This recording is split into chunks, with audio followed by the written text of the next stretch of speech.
Parents మెచ్చిన university సంకల్ Chand Patel university Gujarat. ఇది వేరే ఈ టాపిక్. యాక్చువల్లీ స్టేజ్ మీదకి మీరు వెళ్ళేటప్పుడు రష్మిక మీ ఫ్రెండ్ అని చెప్పి చెప్పడం జరిగింది. ఎందుకు చెప్పారు? యాక్చువల్ ఆ టాపిక్ ఎందుకు వచ్చింది? రష్మిక ఫ్రెండ్ ప్రేరణ అనేసి లైక్ ఓటింగ్ గురించా లేకపోతే ఎందుకు చెప్పింది ప్రేరణ ఆ టాపిక్? నాకు అసలు రష్మిక మ్యాటర్ వచ్చిందే నచ్చలేదు. నాకు ఇప్పుడు దాకా లైక్ ఈ కామెంట్స్ లో కానీ ఇప్పుడు ఇంటర్వ్యూస్ లో కానీ ఇది వస్తుంది కూడా నాకు నచ్చట్లేదు. ఎందుకంటే నేను అనుకున్నా ఇది వచ్చేది నాకు ఎఫెక్ట్ అవ్వకూడదు. నేను ఎప్పుడు రష్మిక మ్యాటర్ తీసుకురాలే. నేను ఫస్ట్ ఇంట్రొడక్షన్ లోనే ఎవరు నాగ్ సార్ కి టీమ్ కి చెప్పారో తెలియదు, కానీ ఆయన అది అడుగుతారు కూడా అని నాకు తెలీదు. ఎక్స్పెక్ట్ చేయలే. నీకు ఒక సెలబ్రిటీ ఫ్రెండ్ ఉంది కదా అని అడిగేశారు. నాకు రియలైజ్ కూడా కాలేదు ఎవరనేసి. అండ్ నాకు ఇప్పుడు గుర్తులేదు ఆయన చెప్పింది ఆయననే రష్మిక పేరు చెప్పారా లేకపోతే నేను చెప్పానా తెలీదు. మీరు చెప్పారు పేరు, ఆయన అడిగారు, జస్ట్ క్వశ్చన్ అడిగారు. ఆయన నాకు ఆమె గురించి అడిగారు. సో చాలా పెద్ద సెలబ్రిటీ, చాలా మంది తెలుసారంటే చాలా పెద్ద సెలబ్రిటీ మా ఇండస్ట్రీలో, నీకు ఆమె తెలుసు అన్నారు. అప్పుడు నాకు ఫ్లాష్ అయింది, రష్మిక. సో అది ఆయనకు ఎవరు దాని గురించి చెప్పారో తెలీదు. అండ్ అప్పటి నుంచి స్టార్ట్ అయిపోయింది ప్రతి ఒక్కరు దాని గురించి అడగడం. And I don't like it. ఎందుకంటే అది ఇలాంటి ఆమె ఇప్పుడు ఏ స్టేజ్కి వెళ్ళిపోయిందో, ఇప్పుడు బిగ్ బాస్ సంబంధించిన దాంట్లో ఈజీగా ఎవరైనా మిస్అండర్స్టాండ్ చేసుకోవచ్చు. రష్మిక గురించి మాట్లాడుతుంది అంటే పాపులారిటీ కోసమా అనేసి. నాకు అసలు వద్దు ఇది. నేను ఇప్పుడు కూడా వేరే ఇంటర్వ్యూ వాళ్ళు వస్తే రష్మిక గురించి ఏమైనా క్వశ్చన్ ఉంటే ప్లీజ్ నన్ను అడగకండి, ఎందుకంటే చాలా అయిపోతుంది. నేను మాట్లాడేది నా గురించి చాలా ఉంది. సో ఇది ఒకటి అడ్డం పెట్టుకుని మాట్లాడే అవసరం అదే. మీరు లోపలికి వెళ్ళేటప్పుడు ఆ సిచ్యువేషన్ లో ఎందుకు చెప్పింది, మళ్ళీ వీళ్ళిద్దరు రూమ్మేట్స్ అంట, దీని గురించి ఇప్పుడు ఆయన క్వశ్చనే అడగకపోతే నాకు ఎక్కడి నుంచి వస్తుంది?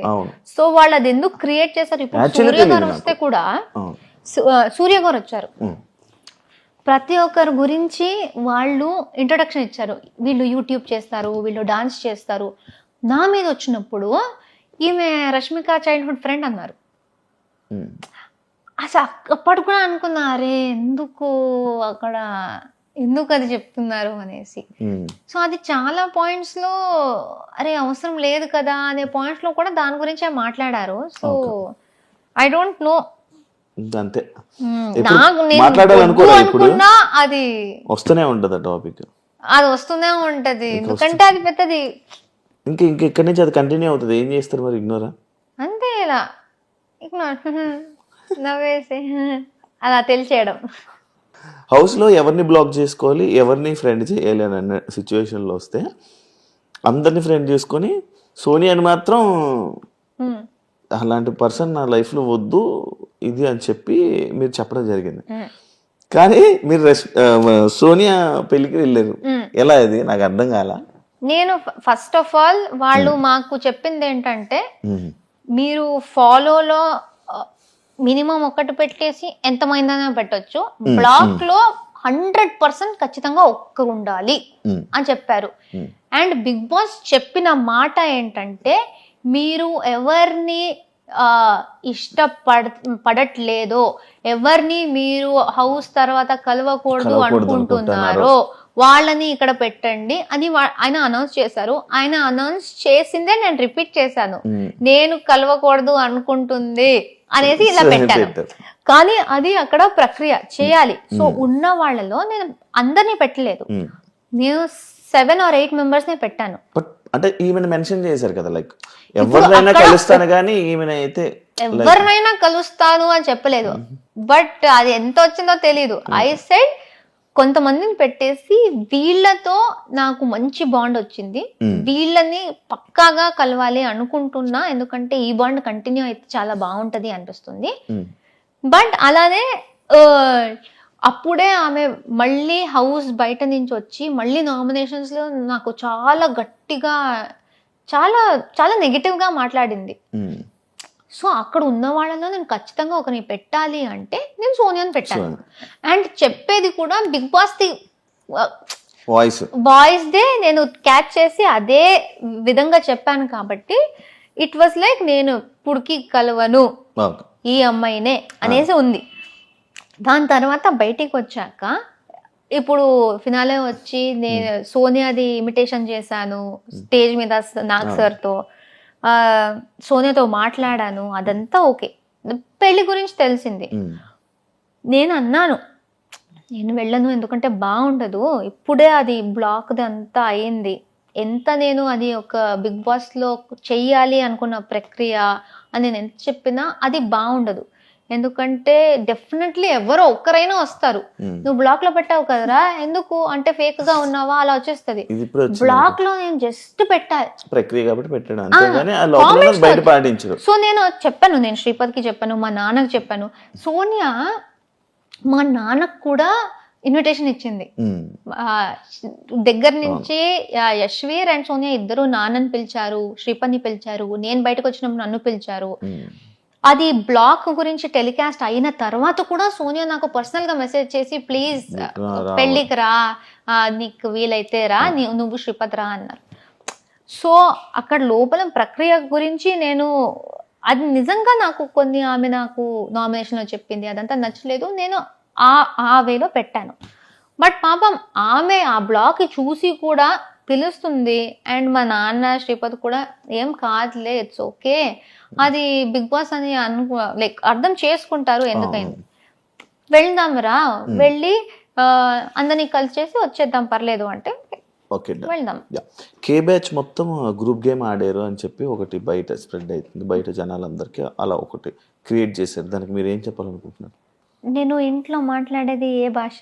తెలుగు, తమిళ్. ఎక్కడ? Mother tongue Tamil. అవును, దీని గురించి యాక్చువల్ డిస్కషన్ కూడా వచ్చింది. సో నేను తమిళ్, నేను ఏ రకంగా కే బ్యాచ్ అవుతా? అది నా ఫస్ట్ క్వశ్చన్. ఎవరెవరు నన్ను కూడా కే బ్యాచ్ అని పెట్టారో, ఫస్ట్ ఆఫ్ ఆల్ అలాంటిది లేదు. ఎవరు స్టార్ట్ చేశారో వాళ్ళు దేనికి స్టార్ట్ చేశారు, ఎవరిని సపోర్ట్ చేయడానికి స్టార్ట్ చేశారు అని ఎవరికి తెలుసో వాళ్ళకి తెలుసు. కానీ ఆ కే బ్యాచ్ పక్కన పెడితే నేను ఎందుకు దానిలో వస్తున్నా? అంటే నేను తమిళ అమ్మాయి. మీరు అందరూ లైక్ ఎలా అంటే ఒక గ్రూప్ లో కూర్చొని ఈ రోజు జీని నామినేట్ చేయాలి, ఏ నామినేట్ చేయాలి, ఫస్ట్ ఆఫ్ ఆల్ నామినేట్ చేయాలి అని మాట్లాడుకున్నారంట కదా. ఇది ఎప్పుడు జరిగింది? ఏది? మేమందరూ క్లాన్స్ లో ఉన్నప్పుడు, క్లాన్స్ లో మనల్ని కాపాడుకోవాలరా గ్రూప్ క్లాన్స్, అదే క్లాన్ మేము ఈ గేమే క్లాన్ లో ఆడాలి. మా క్లాన్ లో నంబర్ తక్కువ అయిపోతే నెక్స్ట్ వీక్ గ్రూప్ గేమ్ లో పవర్ ఉండదు.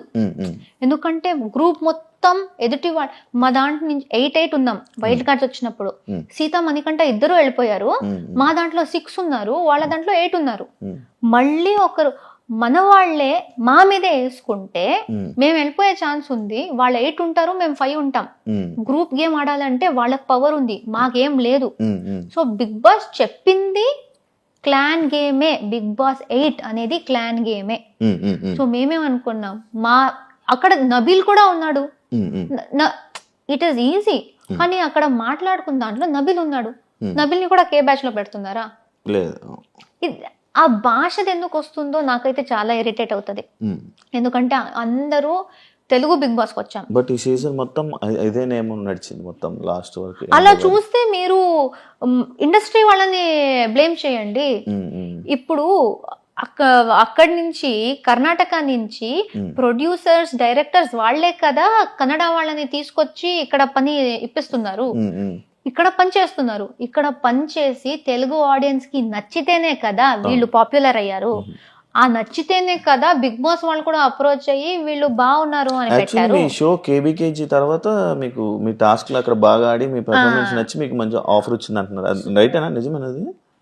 తెలీదు. కేబీకేజీలో మీ పెర్ఫార్మెన్స్ చాలా బాగుందండి, టాస్క్లు బాగా ఆడేవాళ్ళంట, మంచిగా ఫుల్ యాక్టివ్, చాలా బాగా ఆడుతున్నావు టాస్క్లు అని అన్నారు. టాస్క్స్ అంటే చాలా ఇష్టం కదా. అక్కడ కూడా బాగా ఆడే, ఫస్ట్ ప్రతిదీ వెళ్ళిన దాన్ని ప్రతి ఒక్కటి గెలిచేదాన్ని కదా. దానివల్ల ఈ ఆఫర్ వచ్చింది అని చెప్పి విన్నా. నాకు దేనికి పిలిచారో తెలియదు కానీ పిలిచారు అంతే. అంతే. సో ఇలా ఇప్పుడు అది మాట్లాడుకుంది మేమేదో షడ్యంత్ర చేసి ఉమ్, కుట్రలాగా ఉమ్, వాడినే చెయ్యి ఈ రీజన్కే చెయ్యి ఎవ్వరూ మాట్లాడుకోలేదు. ఉమ్, మాలో చేసుకోకండ్రా, ఉమ్. మాలో చేసుకోకండి, ఎందుకంటే ఎదుటి వాళ్ళు మా మీదే చేస్తారు. ఓకే. రాయల్ క్లాన్స్ వాళ్ళు ఓజీస్నే చేస్తారు, వాళ్ళలో చేసుకోరు. మేమెందుకు మాలోనే వేసుకుని పిచ్చి పిచ్చిగా ఆడుతున్నాం? వాళ్ళు వాళ్ళ క్లాన్ గురించి ఆలోచిస్తున్నారు, మేము కూడా వాళ్ళ క్లాన్ గురించి కానీ ఆలోచించాలి. నామినేషన్స్ అంటే అది కాదు కదా, ఎవరిలో తప్పు ఉంటే వాళ్ళని క్వశ్చన్ చేయడం నామినేషన్. వాళ్ళలో కూడా చాలా తప్పులు ఉన్నాయి, కానీ ఈ సీజన్ లో కొత్తగా క్లాన్స్ వచ్చాయి, అవును లేకపోతే క్లాన్ అనే కాన్సెప్ట్ లేదు. అవును. సో ఓజీస్ ఎవరు ఉన్నారో వాళ్ళు స్టార్టింగ్ నుంచి క్లాన్ గేమ్ ఆడుతున్నారు కాబట్టి ఉమ్, మాకు అది తెలుసు. ఉమ్, మాకు టూ వీక్స్ ఏదో మా క్లాన్ వాళ్ళని మేము నామినేట్ చెయ్యకూడదు అని బిగ్ బాస్ చెప్పారు. ఉమ్, అదేంటి బిగ్ బాస్ తప్ప అది? ఉమ్, సో క్లాన్స్ ది ఒక ఇది ఉంటది, మీ క్లాన్ ని మీరే ఎందుకు మీ టీం ఉమ్, క్రికెట్ ఆడుతున్నారు, ఉమ్, ఒకడు ఆడట్లేదు, ఆర్ లేకపోతే మీకు పర్సనల్ ప్రాబ్లం ఉంది, బెస్ట్ ప్లేయర్ ని తీసేస్తారా మీరు? లేదు. పెట్టుకుంటా. టీమ్ గేమ్ అనేది టీమ్ గేమ్. సో మా సీజన్ లో కొత్తగా జరిగింది టీమ్ గేమ్ అనే కాన్సెప్ట్.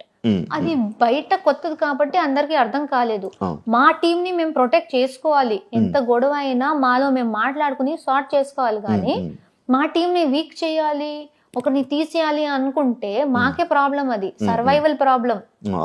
మళ్ళీ నెక్స్ట్ నామినేషన్ మా మీద పడుతుంది. సో అది అలా మాట్లాడుకున్నప్పుడు నబీల్ కూడా ఉన్నాడు. సో వాడిని ఎందుకు పెట్టలేదు? సో ఈజీగా ఈ గ్రూప్ అని చెప్పడం చాలా easy, but it is very wrong. మేము తెలుగు షోలు చేస్తున్నాం, తెలుగు బిగ్ బాస్కి వచ్చాం, అందరితో తెలుగులో మాట్లాడుతున్నాం, షో మొత్తం తెలుగులో చేస్తాం. కన్నడ ఎక్కడి నుంచి వస్తుంది? నువ్వు పుట్టింది నీ తప్ప ఇంట్లో మాట్లాడడం. నన్ను కూడా కేలో వేస్తారు, బట్ నేను ఇంకో నేను తమిళ్ నేను. సో ఏం చెప్తారు దాని గురించి? మీరు తప్పుగా వేరే ఏదేదో బ్యాచ్ క్రియేట్ చేసుకుంటూ, సంబంధం లేని బ్యాచ్లు, భాషకు సంబంధం లేదు. ఎందుకంటే ఆ షోలో తెలుగు మాట్లాడుతున్నాం, అందరూ తెలుగు, అందుకే విన్నర్ అయ్యారంటారా? జనాలు కదా ఓట్ చేసింది. మీకు అంత ఉంటే భాషది ఓట్ చేయకండి, నబీల్ని గౌతమ్ని టాపిక్ తీసుకెళ్ళండి. మీకు తెలుగు ఇంపార్టెంట్ అంటే అక్కడ క్యారెక్టర్ చూస్తారు, టాస్క్లు చూస్తారు, మీరు ఎలా ఉన్నారు చూస్తారు, అదే కదా లాస్ట్ లో మ్యాటర్ అయ్యేది. అది చూసి ఒక విన్నర్ వచ్చారు. ఇప్పుడు ఎవరెవరు ఈ భాష గురించి చెప్పారో వాళ్ళకి పెద్ద ఆన్సరే దొరికింది, ఎందుకంటే తెలుగు ప్రేక్షకులే చూసి నిఖిల్కి ఓట్ చేశారు.